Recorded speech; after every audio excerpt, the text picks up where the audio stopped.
அப்படி இல்லை. இதை பாருங்க, நான் சில சமயம் அவர் தவறா பேசுறாரு, அடுத்தவங்க மனது காயப்படும்னா அவங்கெல்லாம் புகார் அளிக்கல, நானா தான் நீக்கியிருக்கேன். ஒரு செதுக்கும் போது கண்ணியமற்ற வார்த்தைகளை பயன்படுத்தாத 2 தடவை சொல்லி அவர் அது மீறி பேசினாலும் எடுத்தேன். இதுக்கு அவருக்கும் சம்பந்தம் இல்லை. பாட்டை அவனுக்கு கற்றுக் கொடுத்ததே நான் தான். எனக்கு கற்றுக் கொடுத்தது அதிமுக ஆட்கள். அவங்க போட்ட பாட்டை தான் நான் எனக்கு யாரோ அனுப்பி வைக்க பகிரில, அதை நான் கேட்டு எப்போ 2009 அந்த காலகட்டங்கள்ல. அப்போ இதை இன்னைக்கு போடுறது சும்மா பழிவாங்கல் தான். அதனால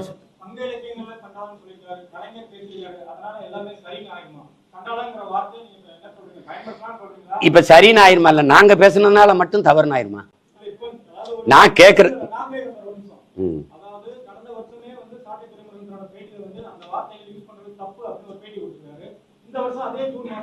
அவர் பயன்படுத்தல. திரும்ப நீங்க தவறா தம்பி, நீங்க தவறா கேள்வி கேட்கிறீங்க. பயன்படுத்தல.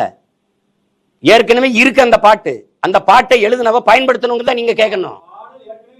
அப்ப என்ன பண்ணது? அந்த பாட்டை அந்த வரி வரும்போது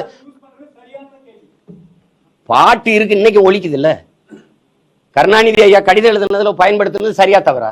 நான் கேக் கட்சி தலைவர் எப்படி இது? அவர் கொலை பண்ணா நியாயம் ஆயிரும், நாங்க கொலை பண்ணா குற்றம் ஆயிருமா? ஏங்க, ஏற்கனவே அவர் எழுதுனது அந்த குற்றத்துக்கு அவர் பொறுப்பேற்கட்டுங்க. அவர் இல்ல, இறந்துட்டாரு, அவர் மகன் முதலமைச்சராக, ஆமா அந்த மாதிரி எழுதின தவறு வருந்துட்டோம், நாங்க வருந்துறோம். அங்க கேட்டுட்டு வாங்க. அங்க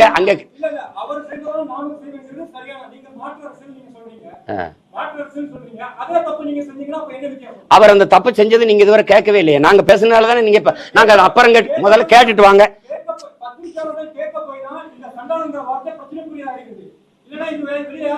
யாரு கேட்க போனீங்க? எங்க பேசுனீங்க? நீங்க எங்க பேசுனீங்க?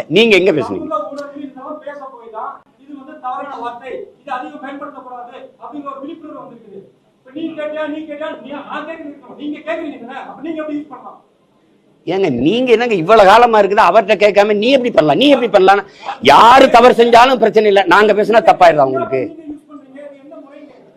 நீங்க எல்லாம் ஏன் பயன்படுத்தினீங்க நான் கேட்கிறேன். இப்ப நாங்க இருங்க, கொஞ்சம் இருங்க. எங்க தப்புன்னு தெரியும். நாங்க அந்த மாதிரி நீங்க இது பேசுறது ரொம்ப இதா இருக்கு. நீங்க அந்த பாடலை ஒருத்தர் திரும்பி ஒரு தடவை பாடுறாரு, அது எப்படி நீங்க பயன்படுத்தலாம்னா எப்படி? அந்த பாடலை திருப்பி பாடுறதுல என்னங்க முறைக்கிற எல்லாம் கேக்குறீங்க நீங்க? அதை சொல்லுங்க, அவர்கிட்ட போய் கேளுங்க. ஏன் எழுதி வெளியிட்டீங்க, நீங்க ஏன் எழுதுனீங்க கேளுங்க. முதல்ல எழுதுனது ஐயா கருணாநிதி அவர்கள் பல முறை சலுக்கர்கள் சண்டாளர்கள்லாம் பேசியிருக்கிறாரு. அதை கேட்டுட்டு வாங்க. நீங்க அப்புறம் கேட்குறீங்க, இப்ப கேளுங்க, அப்புறம் மறுபடியும் என்கிட்ட கேளுங்க. வேற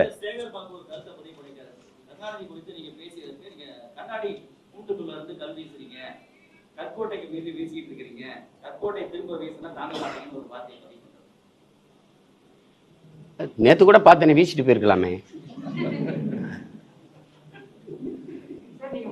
ஒரு கோட்பாட்டுல இருங்க. நீங்க எல்லாம் இங்க பாருங்க, திமுக இருக்க அமைச்சர்கள் எல்லாம் பட்டியல் எடுங்க. இவர் எங்கிருந்து வந்தாரு?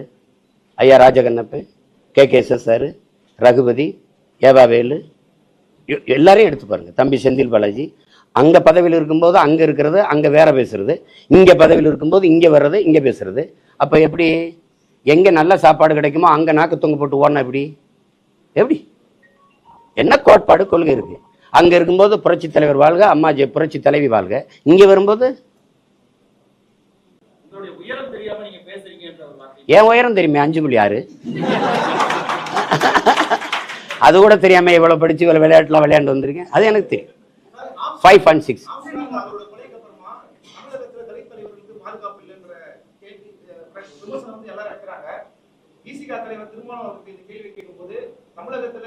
சாதி பெருமை குடிப்பெருமை கட்சி பேர் செய்யறது இந்த பிரச்சாரமே இதுக்கு எதிராக நிற்கும். தனிப்பட்ட ஒரு அரசு விமர்சனம் பண்ணி பிரயோஜனம் இல்லை. எல்லா கட்சிகளும் இந்த பொறுப்பு இருக்கு, ஆனா பொறுப்பற்றத்தனமா செயல்படுறாங்க அப்படின்னு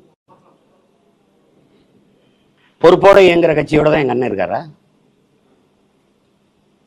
ஒரு அதிகாரம் இல்லாம நாங்க பாட்டு ஓடி திரிகிற பிள்ளைகளை அவங்க தான் அப்படி செய்யறாங்கன்னு சொன்னா, இப்ப அதிகாரத்துல இவ்வளவு வலிமையா உட்கார்ந்து இருக்கிற ஆட்சி செய்திருக்க அந்த திமுகவுக்கு அந்த ஆட்சிக்கு பொறுப்பு இல்லை.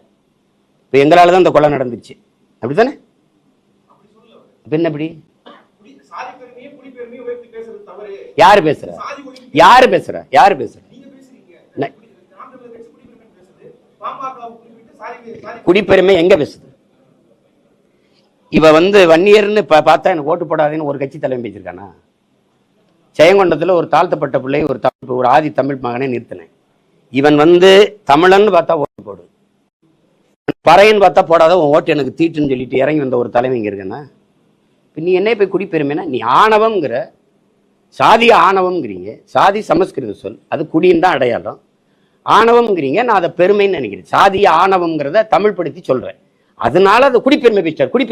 குடிப்பெருமை கொலையை கடும் குற்றமாக கருதன்மன் பேசுனது நாங்க தான். நீங்க பேசுறீங்க.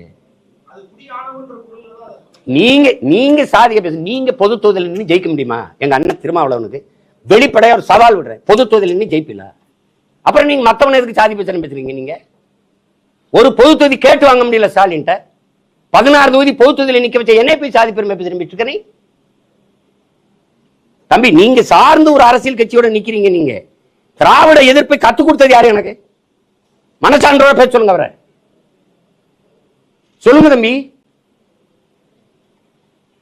தமிழ் மண்ணில் அவர் எழுதி வந்த தாய் மண்ணில் ஐயா ரவிக்குமார் அவர்கள் பெரியாரை பற்றி தொடர்ச்சியா கட்டுரை எழுதி வந்தாரா இல்லையா? அன்னைக்கு அண்ணன் சுவீரபாண்டியன் என்ன தம்பி இப்படி நாங்க தமிழ் பாதுகாப்புல இருக்கோம், என்ன தம்பி இப்படிலாம் வருதுன்னு போன நான் வன்னியர்கிட்ட கேட்டேன். அவன் ஒரு இதை எடுத்து காட்டுறான். ரவுக்கு துணி ஏன் விலை ஏறி போச்சுன்னா பள்ளச்சி பறிச்சுலாம் ரவுக்க போட ஆரம்பிச்சா விலை ஏறாதான்னு பெரியார் கேட்டதை எடுத்து காட்டுறான். இதுக்கப்புறம் எப்படி அவரை போகிறது? இன்னைக்கு நீங்க எல்லாம் பெரியாரிஸ்ட், நாங்க பெரியாருக்கு எகென்ஸ்ட் தானே தம்பி. ஒரு மகனை நீங்க எடுத்து பாருங்க தம்பி. சாதிய உணர்வு மத உணர்வு இருக்கிற வரை தமிழன்கிற இன உணர்வு பிறக்காது. நாம் தமிழர் என்று சொல்லணும்னா அவனுக்கு சாதிய உணர்ச்சி மத உணர்ச்சி சாகணும், அதுதானே வரும். அப்புறம் சாதிய மத உணர்ச்சி எப்ப வீழுதோ எப்ப தாழுதோ அப்பதான் தமிழர்ங்கிற இன உணர்ச்சியை பிறக்கும். நாங்க எடுக்கிறதா சாதிய ஒழிப்பு, நாங்க எடுக்கிறதா. அப்புறம் நீங்க சும்மா 50 ரூபா அவர்கள் சாதி பேசுறாங்க, சாதி பத்திர பாசுறாங்க. சாதி பேரை வச்சுக்கலான்னு என்னைக்கு நாங்க பேசிருக்கோம்?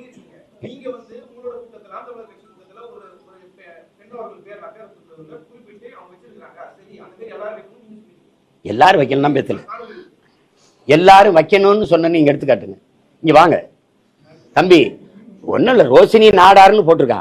அவ போட்டவ என்ன சொல்றா, நீங்க ஏன் போட்டிருக்கீன்னு கேட்டதுக்கு என்னுடைய அவங்க அப்பா பணம் ஏறல, ஆனா அவங்க பரம்பரை ஏறிச்சு. அவ சொல்றா என்னுடைய வேர் எங்க இருக்குன்னு எனக்கு தெரியணுங்கிறதுக்காக நான் வச்சிருக்கேன்ட்டு. அதான் பண்ண நீங்க எல்லாரும் போட்டுக்கணும்னு சொல்லியே அப்படியே.